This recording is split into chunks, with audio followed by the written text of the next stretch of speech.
Muy buenas tardes. En julio de este año, 2019, mañosamente puse una encuesta en mi Facebook donde preguntaba si los médicos en los hospitales privados eran mejores que los médicos de los hospitales públicos. Y esta pregunta la hice justamente para abrir paso a este debate que quiero proponerles hoy sobre el sistema de salud mexicano o el sistema de atención de salud mexicano a propósito de todo esto que está sucediendo últimamente con el gobierno actual, ¿no? Cada vez son más los pacientes que están migrando del sector público al sector privado. Esto pues se debe obviamente a la pésima atención que están recibiendo en el sector público. No sé si ustedes lo sepan, pero México tiene uno de los peores sistemas de salud del mundo. Y esto no se debe a la falta de médicos, como platicábamos previamente en otro video. Se debe a que tenemos 9 sistemas de salud diferentes, ¿no? Hace poco escuché hasta el argumento vergonzoso para mí, pero que ellos lo decían con gran orgullo, que los médicos de las farmacias ya son el segundo sistema de salud más grande después del Instituto Mexicano del Seguro Social. Díganme si no es esto vergonzoso, ¿no? Que las farmacias estén supliendo la tarea que le correspondería al Estado. Bueno, pues como ustedes saben, los médicos en los hospitales públicos están cada vez más saturados. Peor aún, ahora tenemos el desabasto de insumos y el desabasto de equipos por esta política de austeridad que lo único que está generando es una cantidad de muertes que ni siquiera se han podido cuantificar relacionadas a esta atención pésima que están recibiendo los pacientes en el sistema público, ¿no? Pero bueno, AMLO propone que aumentemos el número de médicos en el país y que con esto se va a resolver todo. Obviamente a estos médicos se les pretende pagar de igual manera muy mal como se les ha pagado hasta ahora. Y pues por supuesto el médico en los hospitales públicos no tiene el estímulo para trabajar, ¿no? Y justamente de eso quería platicarles hoy. Es la naturaleza humana no está diseñada para hacer el bien. Salvo contadas excepciones, si ustedes le preguntan a sus amigos o a sus colegas qué haría si pudiera ser invisible, la mayor parte les comentará que va a ser algún tipo de fechoría, ¿no? O algo que podrían hacer si son invisibles. Jamás les van a decir que aprovecharían su invisibilidad para hacer cosas virtuosas. ¿A qué voy con este argumento? En el sistema público de salud, los médicos son remunerados de manera fija. Es decir, hagan bien su trabajo o lo hagan mal, igual les van a pagar. Vean pocos pacientes o vean muchos pacientes, igual les van a pagar.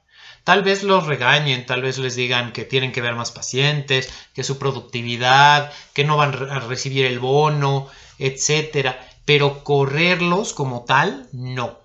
Y los pacientes se encuentran obligados a seguir viendo a ese médico, le guste o no le guste. ¿Por qué? Porque están atados a ese sistema de salud y a ese tipo de atención.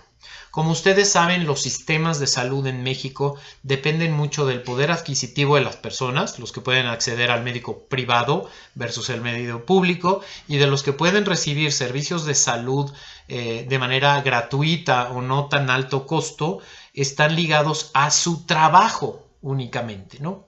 Entonces, ¿cuál es la diferencia con el medio privado? ¿Cuál es la diferencia con trabajar en un hospital privado o con ser atendido como paciente en un hospital privado? Mi tesis en este video que les presento hoy es que la diferencia la hace el que las personas reciban una paga por sus servicios y no necesariamente un sueldo fijo.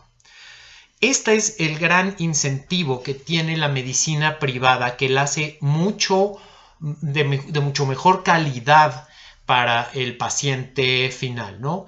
Por supuesto, no puedo generalizar y decir que todos los médicos de los hospitales públicos trabajan mal o trabajan de manera bueno, más bien de manera pues con pereza, con pocas ganas. Hay muchos colegas que trabajamos en hospitales públicos y le echamos todas las ganas del mundo, y así como atendemos allá, atendemos acá. Pero esta no es la regla, es la excepción. En cambio, en el medio público, esos mismos médicos que ven en los hospitales públicos tratando mal a los pacientes, viéndolos al aventón, e incluso a veces poniendo en riesgo la salud del propio paciente, cuando los ven en el medio privado, hagan de cuenta que es una persona distinta, ¿no? Y como les decía, ¿a qué se debe esto? A la remuneración que reciben por sus servicios. Es decir, el médico en el medio privado, incluyendo también a los médicos de farmacia, reciben una remuneración por su trabajo. Si este trabajo es malo, ese médico se queda sin pacientes, esa clínica se queda sin clientes, ese hospital se vacía. Entonces existe un poderoso estímulo para seguir atendiendo a la gente bien. ¿Sí me explicó? Entonces, la perversión que existiría si se plantea en México un seguro popular, o como le quieran llamar ahora porque tiene otro nombre pero sigue siendo lo mismo, es el seguirle pagando a los médicos un salario fijo. Eso va a ir en detrimento de la salud de los mexicanos.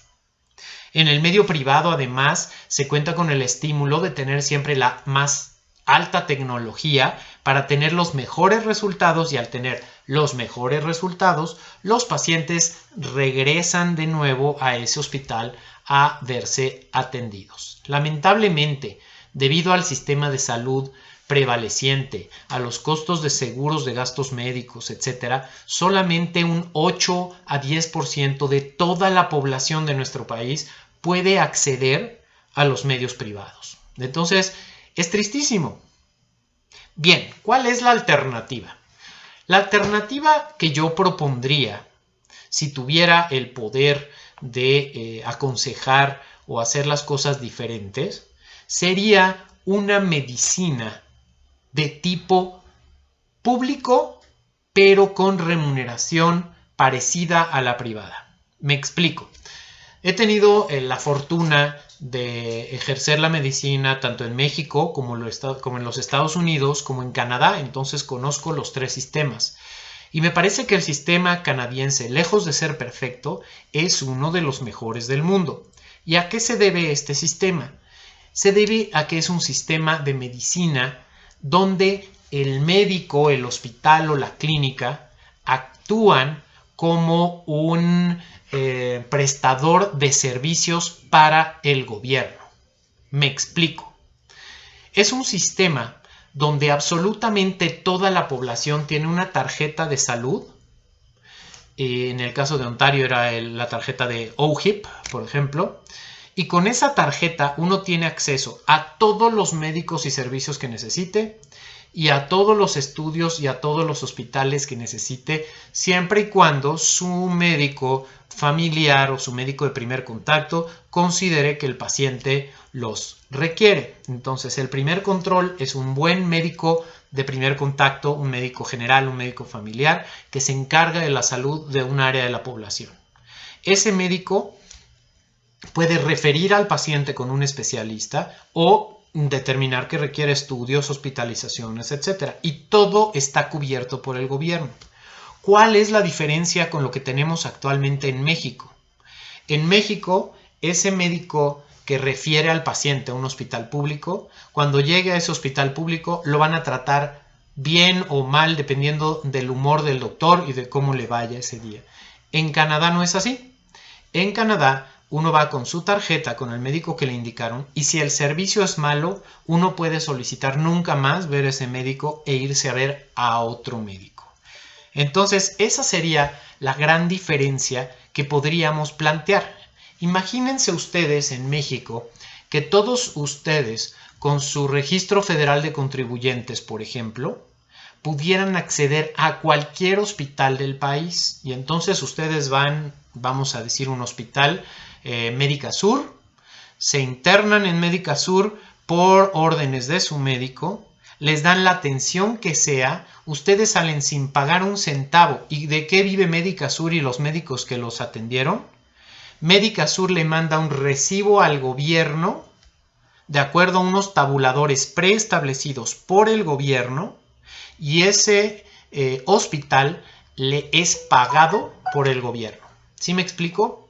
Es un sistema donde cada estado determina cuáles son sus tabuladores. Funcionaría como si el estado fuera un seguro de gastos médicos privado, donde establecerían unos tabuladores de lo que pagarían por cada uno de los estudios, etc. Estos tabuladores se determinan por cada estado, porque cuesta diferentes la medicina en cada uno de los estados diferentes o de las provincias de Canadá, y es verificado por la federación, por el estado canadiense.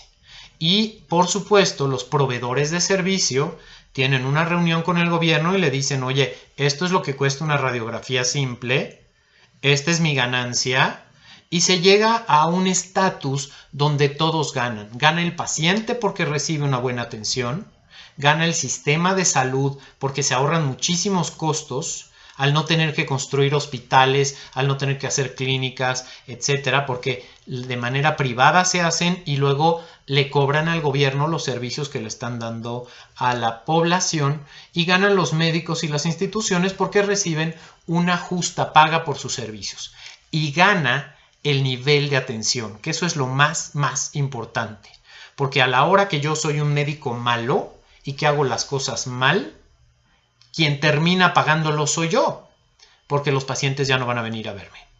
¿Sí me explico? Esa es la gran diferencia que tenemos con el actual sistema de salud mexicano, y un sistema de salud donde cada persona es pagada de acuerdo a la calidad de la atención que desarrolla. Entonces, en el mundo utópico, esperemos que algún día de estos podamos contar con una tarjeta universal de salud, y donde el gobierno actúe como si fuera un gran seguro de gastos médicos para toda la población. Soy el doctor José Contreras Ruiz y espero hayan disfrutado este video.